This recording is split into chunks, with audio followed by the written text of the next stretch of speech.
Hi, this video is about overages. Hi, my name is Julia M. Spencer. I'm a real estate advisor, investor, and your #1 source for real estate advice online. Thanks for having checked out my YouTube channel, and welcome to the beautiful city of Savannah. It is June, and it's a beautiful morning. I just came from an auction right here at the Chatham County Courthouse, and I wanted to give you a little brief update about that, and also make this video a little bit more about overages and give you a little bit more information about overages. Now, overages are one of the topics that I get probably one of the most questions about, and that's mainly because a lot of investors think that's a really easy way to make money and to get into the real estate investing game, because you really don't need any money down, you just kind of need to know the skills.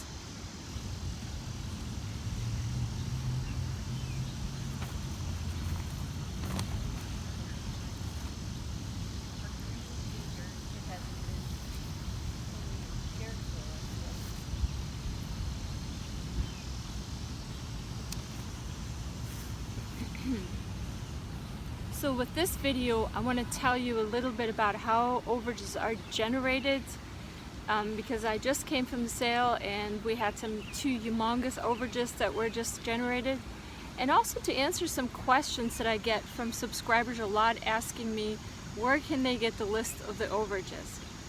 Now, if you know anything about me or what I do, a lot of the work that I do circles around tax sale foreclosure investing. I primarily focus on liens. I'm not too big in deeds just because my money goes further and I have lots of time to invest in liens. I'm not impatient. I can wait for redemption periods. And also that also enables me to invest a lot less and get a lot larger return.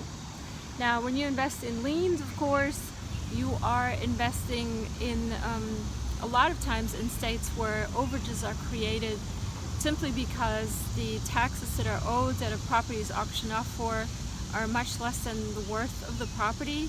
So the bid is, the property is usually bid up, and this large delta exists between what is owed and what is actually paid by the winning bidder. And let me just give you an example. I just came from a tax sale right here in Chatham County. It's Tuesday, the first Tuesday of the month in June of 2019. And we have only had 2 properties that actually went for sale. We had a really long list, and I actually brought the list. I'm going to show it to you. Long list, lots of research really late last night, but in the end, only 2 properties were actually sold, these 2. And as you can see, I don't know if you can see it, one of them was sold for $125,000. and the other one for $150,000, I believe. Starting bid on this one was $8,000 something, and this one $6,000 or something. So you can see there's a huge overage that was created. Now, the winning bidder has to make the payment by 2 p.m. today. It is now, I believe like about 11:30 or so, or 11 o'clock. And they have to go to the courthouse and basically pay this money in cash or certified funds by 2 p.m. If they don't do that, then the auction officials from the county are going to recry those properties again at 2 o'clock today, and possibly tomorrow if nobody shows up today. So this is a huge amount.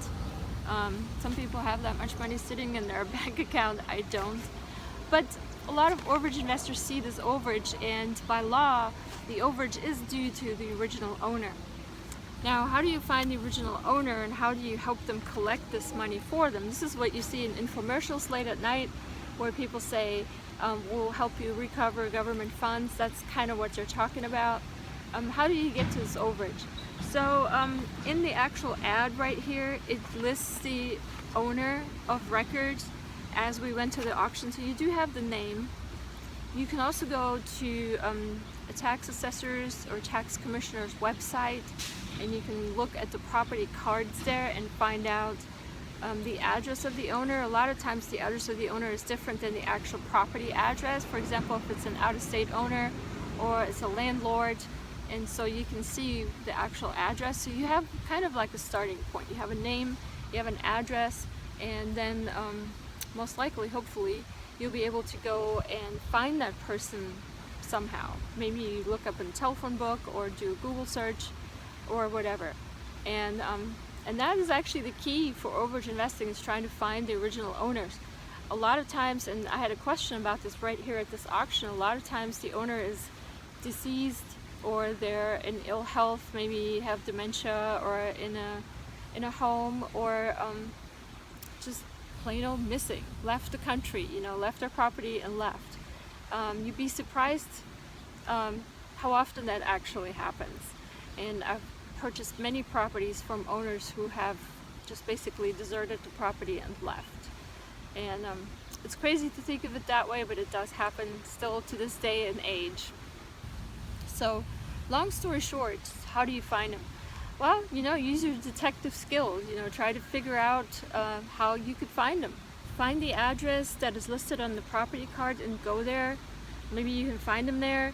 If you can't find them there and it's not a local address, you can see if you can find somebody in the adjacent houses. I've done that before, where I found an address and I couldn't find the owner. I'll just subtract 2 from the number of the address and see if I can find that owner. If they live in a different state, in a different county, there might be a different way to search for the property there. And you just basically sit down and start trying to find things. It's your own little method of detective work, is trying to find somebody. Just think of yourself as a little police force detective, I guess, trying to find somebody. So let's talk about these overages. So in this case, the overage is about $142,000. In this case, the overage was about $119,000. So in a lot of states where there is overages created, overage investors or third-party collectors sometimes even collect up to 50% of that overage to collect that money for the original owner. Now, that being said, the original owner can just go to the courthouse today, and once that payment is made, claim the difference, as long as they can prove that they were the owner prior to the auction. The counties most likely are not going to track down the original owner and send the money to them automatically. The money just sits in the county funds. In some counties, the money is just forfeit. That means if it sits there for 90 days or 30 days or however long, it just goes to the county fund and it's lost to the owner or the investor or the new owner. It's just lost to everybody. So what I've seen that happen in California a lot, where if excess funds or overages are not collected, they go to the county. And that's kind of like a shame, because I really believe that they belong to the owner. So a lot of overage investors are taking advantage of this, and they're trying to go and try to find these owners so they can get them the funds that they deserve, that are legitimately theirs, generated from the sale of their property as an overage. So the question that I get all the time is, how do I find the list? And in one of my previous videos, I did mention that I had interviewed an overage investor who does this for a living in one of my ebooks. And it is the ebook entitled Make More Money with Tax Sale Foreclosure Investing. If you get that ebook, it's on my website. It's at the bottom of this video. You can download it there if you go there, and you can listen to the actual interview along with my commentary. But what he basically says is that he uses skip tracing methods and websites to find people. That's what he pays money for. He subscribes to these sites. He did mention a couple of sites, and I've used them before for different purposes, but Truth Finder is one of the websites that you can use to find people. I think there's another one called People Finder or something. These sites all cost money to subscribe to, and they're very frequently used by overage investors as well as debt collectors, which I believe debt collecting and overage investing are kind of like the same thing. It's a cash recovery business. It's not really called a real estate investing business, but it is a place to start for you to generate some cash that you can then invest into actually buying your first property if you don't have any yet. Now, another subscriber asked me, where can they find a list of actual sales? There is a website for that as well, but you got to remember that time is really of the essence. a lot of these websites that accumulate sales data from the different counties are not updated. They're not up to date from the moment. Like for example, it's 11 o'clock right now. The auction right here in Chatham County happened about an hour ago. I can guarantee you that the website is not updated yet. So if you're a savvy and quick investor, you would have already have contacted the original owners prior to the actual auction and told them that, hey, your property is going up for sale. If there's an overage, let's sign this contract. That way I can collect the overage for you. So you do this stuff even before the actual sale happens. You don't wait for the list to come out or for the list to even update, which who knows how long it's going to take to update. Really, your best bet as an overage investor is to actually go to the auction or watch the auction live online if it's something that's conducted online where you are. And that way you have the overage, the sales results and the overage amount and the address, and you have everything immediately. You're going to be much better served than subscribing to a list somewhere where you may have to pay lots of money to try to find those sales results. And I can guarantee you, the overage investor that I interviewed, he actually does this in several states. He doesn't live in the state where he mostly operates, but he is monitoring all 50 states. So he has lists for all states, and he's very quick to get to these people with the list. But he's also very much trained. He's worked as a debt collector before. He knows how to negotiate with people. He knows how to get them to sign contracts very quickly. He has like maybe online signing software already established where people can just sign online, kind of like realtors do when they sign contracts without actually having to go there in person. So time is really of the essence, because you're going to be beat by a lot more savvy investors if you get into overage investing. Now, that being said, if you operate in a small little county somewhere in the backwoods of Georgia, for example, that might not be the case. But then you will have government officials to deal with who are not going to understand your business model, who are not going to understand what you're trying to do, and may or may not be quick in paying out the money that is due to the original owner, because, you know, quite frankly, if they can keep it for 90 days and then later they get to keep it, what prevents them from doing that if there's no law to prevent them doing that? So I had a lot of investors too that had no problem signing contracts with the owners, had no problem negotiating their fee for collecting the overage, but then they would go to the government officials to actually collect the money with contracts in hand and signed papers and everything. And the government official basically says, show me the law where it says I have to give you anything. And it's an overage, and it sits here until either the original owner shows up themselves, or else time is up and we keep it. And don't be surprised that that kind of corruption still happens. I mean, I'm sure you've heard of the news, heard it in the news that all kinds of corruption scandals are going on these days. This is just a small scale thing, but it has a big effect on whether or not you're going to be successful as an overage investor. So I don't want to make this video like super long, and I don't want to discourage you from trying overage investing. I just want you to be aware of some of the things that you're up against when you do that. Now, in my case here, today's auction, there was of course nothing to buy because I'm not going to spend $125,000 or $150,000 for one little property when I can just wait another month and get it for a lot cheaper here. And plus, I have a lot of inventory right now this summer that I need to sell or fix or do something with, so my focus is somewhere else right now. But nothing prevents me from trying to do a little bit of a Google search on the owners of these two properties and ask them if they're interested in collecting their overage. And if they are, hey, let's sign this little contract. I collect a small fee. I'll do all the paperwork for you and deliver the check to you. They may not even know that their property was sold. I take that back. They probably do know that their property was sold at some point. If the county was able to find them, that is, because they have to serve them with the paper stating when it was going to be sold and at what time, because that's their duty. It's also advertised in the paper, but then again, you know, things fall through the cracks, and it happens frequently that owners just not aware that their property was sold, or in any case not for how much. So They may think that they owe $6,000. Instead, they have, $120,000 in cash sitting there that they can collect at any moment. So that being said, for overage investing, really the main answer, the main purpose of this video was that one specific subscriber asked me about where to get the list of the sales.